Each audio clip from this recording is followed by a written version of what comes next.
Hello everyone, it's Catterson here with another episode of House of the Dragon as we enter episode number 5 of season 2, the second half of this season, considering the fact that I think that this season has 8 episodes as opposed to the 10 that we had in the last season. But yeah, I think that things pretty much kicked off big time in the last episode with the ending of episode 3 in mind, especially when you consider the fact that we sadly lost Rhaenys, as well as the fact that Aegon absolutely got fried. He got Kentucky Fried Dragon, I guess?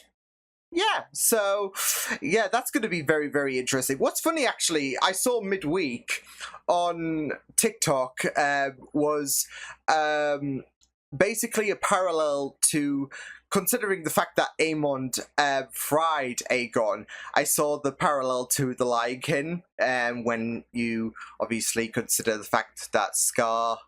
Yeah, if you know, you know, obviously. So, yeah, but it was basically a parallel to, well, from the last episode to The Lion King. So, and like I said, if you know, you know. But it'll be very, very interesting to see where things go, considering that ending. But yeah, considering the fact that, like I said, we've lost Rhaenys, it will be very interesting to see how the Blacks will retaliate against the Greens. So yeah, but like I said, it will be very, very interesting to see where things go in this episode. So with that said, let's get into episode number 5 of House of the Dragon, season 2. Let's go.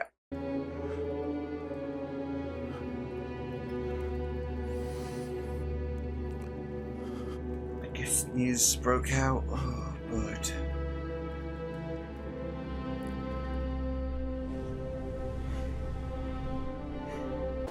Behold! The traitor dragon Maylis! You cunts! Slain at Brook's Rest by your king! To Aegon! Fuck off, die! Me. Oh my god. Yeah, this is giving Robb Stark vibes at the end of season 3. Less macabre, but...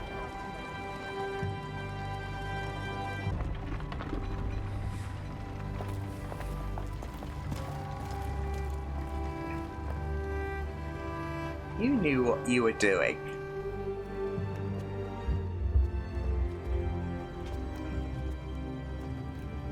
It's like the Lion King comparisons all over again. Scar hoped Mufasa would die. He did. Except in this case, Aemond hoped, or he was going to finish the job off. So, yeah. Get the black armor and whatnot, make him Darth Vader.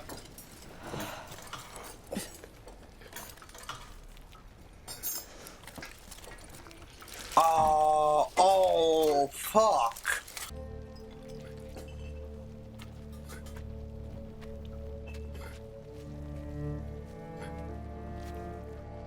Someone will have to rule in his stead. Oh, I'm getting Viserys flashbacks. The king, Sir Criston, what befell him? His Grace fought valiantly. You didn't see shit, you dickhead! The only thing you saw was Aemond putting his sword away. For their dragon is recovered. Then I myself must do it. My queen, you are the crown. It is out of the question. What would you have Are me we do? doubting the badass of Rhaenyra? Sexist dicks. Is to secure it. She will not like it. Then don't tell her. Not until I'm away. Until it's too late. Oof. Well, We choose fire. shit. Oh shit, did he actually burn I her? did not think they would be so eager to die. Holy shit! They made their choice. They are dragons nonetheless. I do not recall you specifying the size of the beast in your request. Well, you goad me, child. This is why we When your negotiate. bread and shelter now depend on my pleasure. If I must be supplicant to my own husband, what does that make me? Oh. I do not know my part, Massaria. That's it though, she feels like she's lesser has never been trod. right now. What you cannot do, let others do for you. There Mutiny. is more than one way to fight a war. Mutiny! No, that's it though, like... She can, like, it's rallying from the bottom. And gaining their efforts, basically. Especially at a time of vulnerability when Aegon is essentially Anakin Skywalker. Vhagar is, like, resting. Yeah. But he lacked your constitution. Viserys was unsuited for the crown. Just catering to him, isn't it? But you, Daemon, Holy sh...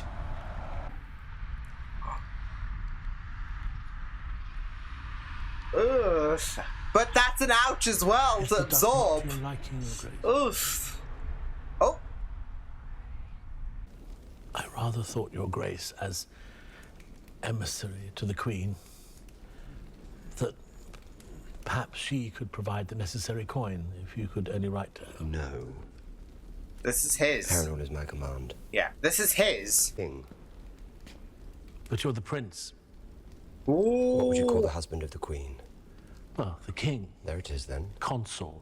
Ooh. The last bit seems unnecessary, don't you? Oh shit, you're really asking for it, Simon. Oh. Oh, damn. Part admirably in a time of peace, Your Grace, but circumstances have changed. Oh, shit. The king does not lack for heirs. The obvious choice is his immediate successor, Prince Aemond. Yo, it's like King all over again. Speaks with the king's voice, Sir Kristen. What say you?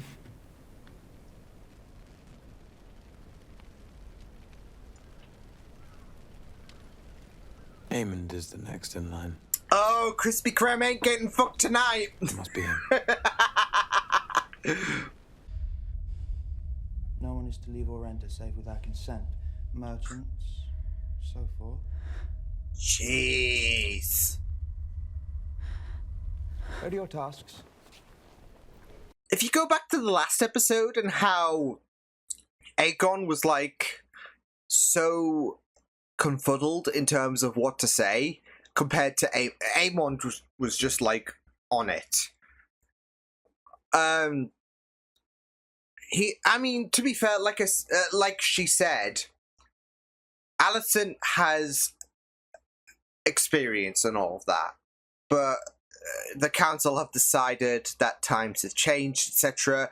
And like I said, Aemond has been on it. So I guess in there, when you enter their headspace and all of that, it's kind of understandable why there needs to be a bit of stability, and you go to Aemond and all of that. So you just heard when Alicent had her Homelander moment where he's just like on it, no qualms whatsoever. He's just on it. So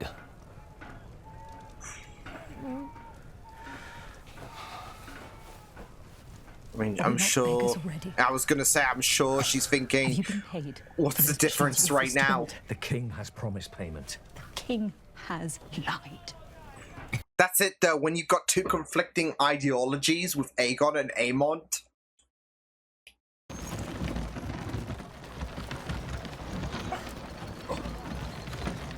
Can I adopt the dog? I'm sure Milo would like a BFF. There were men walking, they were on fire. You got We have unconscious. given the war to the dragons. The dragon rider should lead us. What we must do now is terrible. Will you preside over it? I hate Is this. this who you are, Alison? Do not ask to be spared. This dickhead. Protector of the realm! Aemond. Does he mean the king? Oh shit, people are gonna speak! To return to your homes! We want me! I mean, you heard just them two just there, like, wait, Aemond? Wait, what? You want Harrenhal? Well, Damon's got it occupied.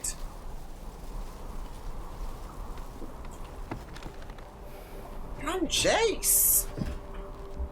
The realm will suffer if Aemon One Eye rules. One eye. You should pray you never meet him. He will cut you down soon as wish you good day. I'd heard the same thing about you. But I'll cross you no further. I'm sure your tactics are, after all, approved by the Queen. Oh. King and Queen. Ruling together. Look. And if you lose? Then I'll be dead. And none of this will be my problem. Look. Pity, don't you think, that you never knew your mother? It's the timeless child all over again. Because, obviously, who is the Doctor's mother? I would make you my heir. Holy I shit. am blood and fire. Driftmark must pass to salt and sea. Ooh, yeah. She's like, that's all well and good. Not compatible, though. I wish you to go to Harrenhal. Are you removing me from your council? Yeah, you've been annoying. Sir Alfred. I will not deny you have tried my patience of late. Yeah, Or that I what I would just said. prefer a count. Intentions. Whether he means to raise a host for me or for himself. Priorities, basically. He would not dare. Have you known Damon to lack in daring? Go now. She's with got a haste. point. What is it, Sir Simon? Is the pudding now served? The River Lords have come, Your Grace. They wish an audience. The lesson in etiquette. Or failing that in proper fear of your Targaryen master. Oh. Is there some reason you feel free to wake a king in his bed? Or shall I now begin your education?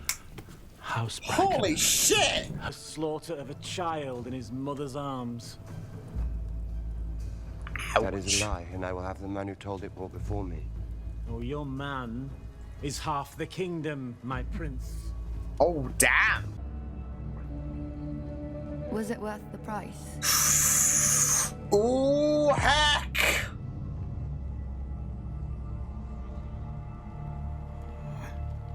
Jeez. Yeah, this is Viserys all over again. He's gonna have some battle scars when he...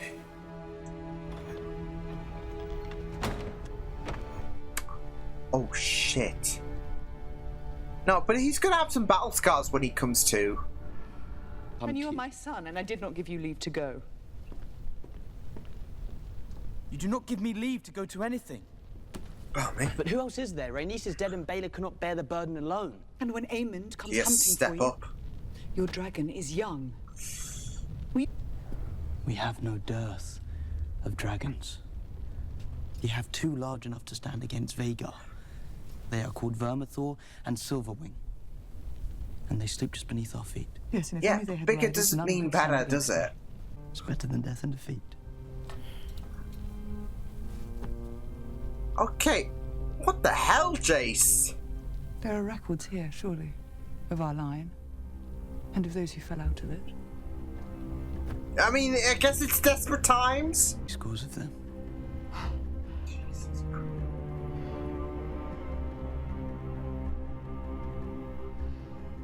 It's a mad thought.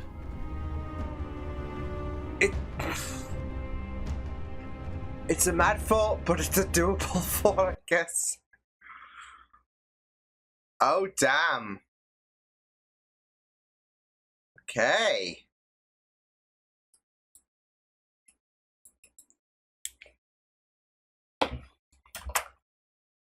Well, Jace, the fact that he prompted that idea up is just nuts. So, yeah, but I guess this is the thing, though. Like, Rhaenyra is running out of options with the fact, like, I've seen, like, I saw a comment on, I think it was my video in regards to Meleys probably could have done in Vhagar if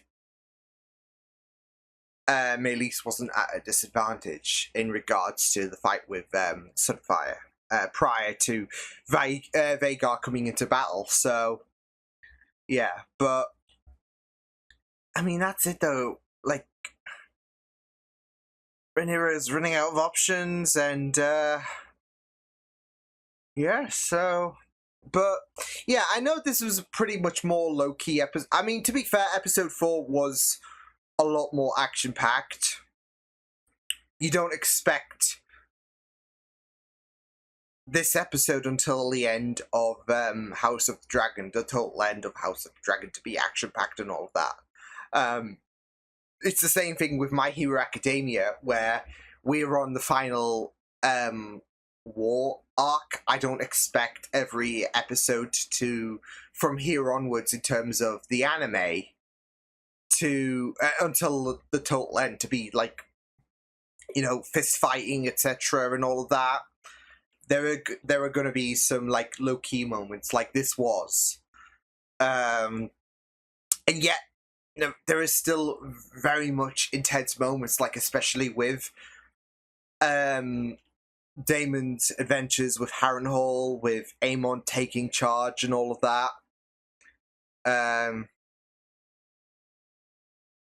And it's kind of scary considering the fact that I feel like, compared to Aegon and Aemond, I feel like obviously Aemond has the, he suits the throne better. Especially when you consider the last episode. But, yeah. Some good stuff that happened in this episode. This was a pretty enjoyable episode. Really enjoyed how things proceeded. I was hoping to see quite a bit of the reaction from Corlys, of course, considering the fact that he would be most impacted with Rhaenys' death. And yeah, I felt like, of course, the aftermath of Rhaenys' death from both sides, of course, was very, very great. Especially, of course, I guess the sickening parading around of Melissa's head. Yeah, it was giving me. It was giving me Robb Stark's vibe when it came to his death, of course, and they lobbed off his head, placed his direwolf's head on his body. Yeah, I mean, that is always going to be very, very repulsive, but this was kind of giving me that. But in a sense of, like, when it came to the ending of season 3, when they paraded around Robb's body, it was giving that sense of power, wasn't it? In terms of, well, the King of the North has been defeated. It was that, well, this is the thing, though. It was giving them a sense of power. The public, on the other hand, didn't feel that way because the dragons are seen as gods. So what happens when you kill what happens when a god bleeds, basically? But when it comes to Krispy Kreme, yeah, Aemon, basically, you're parading around a dragon's head, and show how vulnerable it is. You show how vulnerable a god can bleed. What is the public going to say about this? So, yeah, basically, it is kind of similar, like I said, to when Robb's body was being paraded around, of course. But at the same time, it's not. Because, of course, you've got a sense of power. You feel you've got a god complex going on, basically.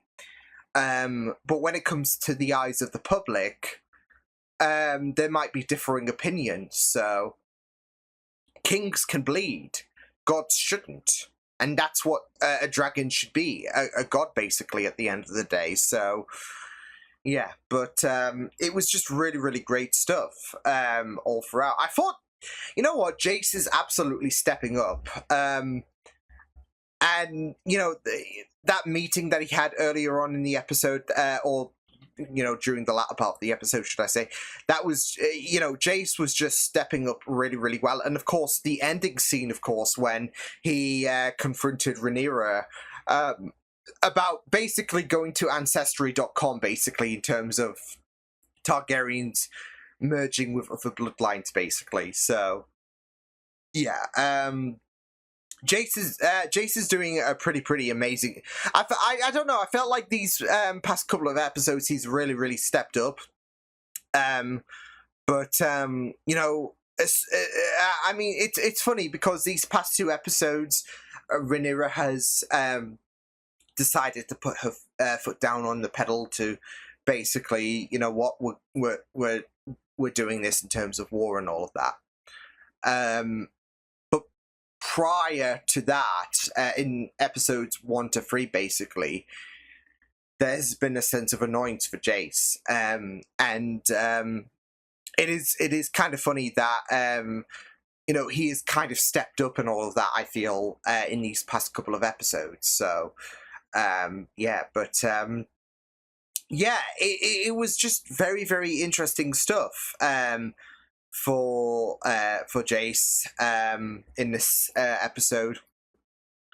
So yeah, and I'm kind of hoping that the Harrenhal thing kind of concludes. Not that I'm bored of it, but I feel like we've got 3 episodes. It's kind of run its course in a sense for Daemon. So yeah, especially when you consider the fact that he had that sequence with his mom. So yeah. Although I was kind of getting when Rivers said about the fact that it's a shame. I mean, I feel like that was condescending in a sense, considering the dream. Yeah, but still, when she said about the fact that it's a shame you didn't know your mum and all of that, I was kind of getting Timeless Child vibes, considering the fact that, and it's a stretch because it's Matt Smith. He's the 11th Doctor. And the Doctor is someone from an alternative world, not from Gallifrey, of course. So when you consider the, you know, the Timeless Child and all of that, and I know some people might not think it's canon, but it is. Get over it. So yeah, but it was kind of giving me that vibes, especially when you consider the fact that her last name is Rivers as well. So yeah, but this is it when it comes to Matt Smith and House of the Dragon. I'm grabbing every strand of reference when it's, you know, obviously not deliberate and all of that, and I'm just rolling with it. So yeah, but yeah, it was just a very very great episode. I loved the parallels as well between Aegon and Viserys, because you could definitely tell, like very early on as well. Obviously, I had a feeling that he was still going to be alive and all of that. And as I mentioned in the intro portion of this episode, there was definitely Lion King vibes, considering the fact that Aemond decided to Kentucky Fried Dragon Aegon.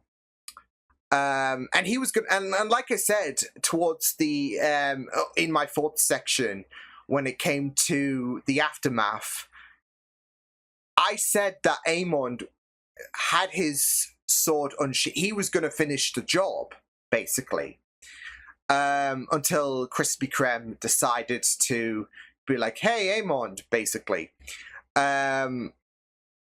So yeah, and basically the Lion King vibes kind of continued post my, I guess, intro thoughts and all of that, because of the fact that Aemond is basically taking charge and all of that, and he is essentially showing there is a kind of a difference between Aegon's ruling and Aemond's, because there is a more sensitive and more for Aegon, he is catering more towards the people, of course. With Aemond. He's shutting the gates and all of that. People are being deprived of food and all of that. So, but the problem is, Aegon doesn't, as you saw in the last episode, Aegon doesn't have the tact and all of that. You saw him when him and Aemond were speaking in High Valyrian. He was absolutely bamboozled, was Aegon. Aemond absolutely, and it's so funny because, and I forgot to mention this in my intro because I did say, I did kind of indirectly foreshadow what would happen to Aegon when Aemond and Aegon, decided to, well, I say trade off in High Valyrian. Because I said that, he absolutely put him in the ground and all of that. And later on, 30 minutes later, Aemon did put him in the ground. But to get back to my point, Aegon doesn't have the tact and all of that. He doesn't have, I guess, the intelligence and all of that compared to Aemond. Aemond is on it and all of that. So, and therefore, he is going to be a bit. He's going to be a bit more shittier as a king compared to Aegon, because Aegon caters to the people, but he doesn't have the intelligence compared to Aemond and all of that. So, yeah, and in doing so, the people are going to struggle under Aemon's ruling. But it is so, I don't know. It is kind of great to see Aemond rule in a sense. Personally, I just want to see Daemon rule, but I don't think that's going to happen. I mean, there is a sense of him trying to get the one up on Rhaenyra, of course. But like I said, it is essentially a dream, basically, in terms of Daemon ruling. So, yeah. But, yeah, I really, really loved as well. Again, when it comes to the Corlys scene as well, it was really, really important to focus on his emotions as well. But I really, really loved the conversation between him and Baelor, especially when Baelor said that when it came to Rhaenys's legacy, she is a Targaryen at heart. She's, and again, when it came to her interaction with Alan, I think his name was, he is going to be the true heir of Corlys. But I just really, really loved that, like, Baelor was like, I understand, essentially, I understand your concerns, but I'm a Targaryen. I can't, it is great that you would want to name me your heir, but I'm a Targaryen at heart, so yeah. So yeah, Baelor and Jace just really, really owning it in this episode. Again, like I said, with Jace, with the Tarleys and or Frey, should I say, and with that conversation with Rhaenyra at the end, it was just really, really great. And yeah, Baelor to Corlys was just really, really amazing stuff. So yeah, but like I said, it was just really, really great stuff to see. To see how obviously Corlys was gonna deal with Rhaenys's death. So yeah, but again, how they handled it on both sides was really, really great. Especially when it came to the green side. Like I said, it was great that they could gloat, but they also showed their kryptonite as well. So, but to add insult to injury, there are people who are like, no, Aegon couldn't have done that. So what is going on here? Because there are people who believe that Aegon didn't actually kill Meleys. So it's not just the fact that you're showing the kryptonite of the dragons, it's the fact that people are not believing that the king, even though that you're parading around the fact that, oh, Aegon did this. It's the fact that the people are being very, very skeptical about the fact that Aegon did this. So, the Greens think that they have it covered. They do not. So, yeah. But I'm all here for it because fuck the Greens. Yeah. But yeah, this was a really, really neat episode. So, like I said, it was very more calmer than the last episode. But obviously, I don't expect, you know, episode 4 from until the end of House of the Dragon to be very, very action-packed and all of that, despite Rhaenys's, or Rhaenyra, should I say. But despite her acceptance of the fact that, well, this is only going to go down in war, basically. I don't expect it to be bloodshed all throughout, basically. It's, like I said, it's the same as My Hero Academia. We're on the final war arc at the minute, but I don't expect every episode to be, okay, Deku faces Shigaraki, all for one, etc. You get the idea. So, yeah. But it was just really, really neat stuff. So, yeah, another great... I'm really loving Season 2 of House of the Dragon so far. I mean, Season 1 had a very, very high bar. And I know some people... I've heard some people say that Season 2 has not been as great. But I'm really, really loving Season 2 at the minute. So, yeah, it's just been really, really great stuff. And as... I guess, we're in the second half already, but as we march into the final 3 episodes of this season, yeah, it's only just going to get worse, isn't it, in terms of bloodshed, hecticness, and all of that. But, yeah, it was a really, really great episode. So, yeah, I will see you guys next time. Hope you guys enjoyed this reaction. You can check my videos on the right if you want to check out more of my content. You'd also subscribe to my media feeds and channel if you want to. Hope you guys enjoyed this reaction. Hope you guys take care, and I will see you guys next time. Toodles!